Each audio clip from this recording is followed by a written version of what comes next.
ወላጆች የሆነን ነገር አምጣ ብለው ከጠየቁ ለነሱ ያንን ማድረግ ዋጅብ ነው። ቢር አይደለም፣ ኢህሳን አይደለም፣ መልካምነት አይደለም፣ ዋጅብ ነው። ሳይጠይቁህ ማድረግ ነው ቢር። ሳይጠይቁ ፍላጎታቸውን ተረድተህ መፈጸም ነው ኢህሳን። ከጠየቁማ ዋጅብ ነው። እስከምን ለምሳሌ የኔን ቤት አባቴ ኦር እናቴ መጥቶ እዚህ ቤት ላይ መኖር ፈልጋለሁና ውጣ መሐመድ ካሉኝ ግዴታ ነው መውጣት።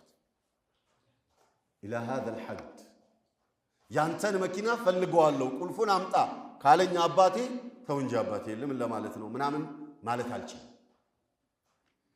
ቁልፉን መስጠት ግዴታዬ አይሉም እንጂ አላህ ጠብቆን። ወላጆች እንዳትሉ ልጆች በዚህ ደረጃ ስላልተረዳን ትርፉ መርገም ነውና አትበሉ። ስለማይ በዚህ ደረጃም ይሄ በዚህ መልኩ ደግሞ አስተምራችሁ አላሳደጋችሁንም እድሉም አልነበረምና ይከብዳል ለጊዜው።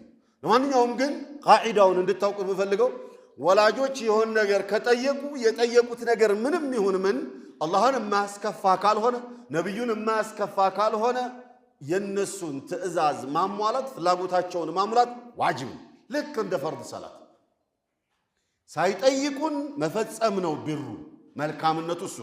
ለማንኛውም አንሽኩርሊ ወሊዋሊደይከ አለ ثم قال النبي صلوات ربي والسلام عليه رضا الله في رضا الوالدين وسخط الله في سخط الوالدين يا الله سبحانه وتعالى وديتا لنا لنانተ በወላጆች መውደድ ውስጥና በወላጆች መፍቀድ ውስጥ ነው ያለው። ወላጆቻችን ያልወደዱን ለወላጆቻችን የተቀየሙን ወላጆቻችን የረገሙን ወላጆቻችን የተከፉብን እንደሆነ والله وتالله حفاظ القرآن ብንሆን ኩቱቡ ሲታን ብንሐፍዝ ቀኑን ብንጾም ለሊቱን ብንቆም ሐያታችንን በሙሉ በዒባዳ ብናሳልፍ አይደለም አገሬ ላይ አይደለም መንደርህ ላይ መካና መዲና ሐያታችንን በዒባዳ ብናሳልፍ በል ሸሂድ ሆነን ብንሞት እንኳ የወላጆቻችን ፍላጎትና ያኒ ደስታና የወላጆቻችን ዱዓ የወላጆቻችን ሪዳ ካሌለ ማፊ ጀና الأعراف سورة الأعراف ታውቃላችሁ አይደል أصحاب الأعراف የሚባሉት እነማን ናቸው?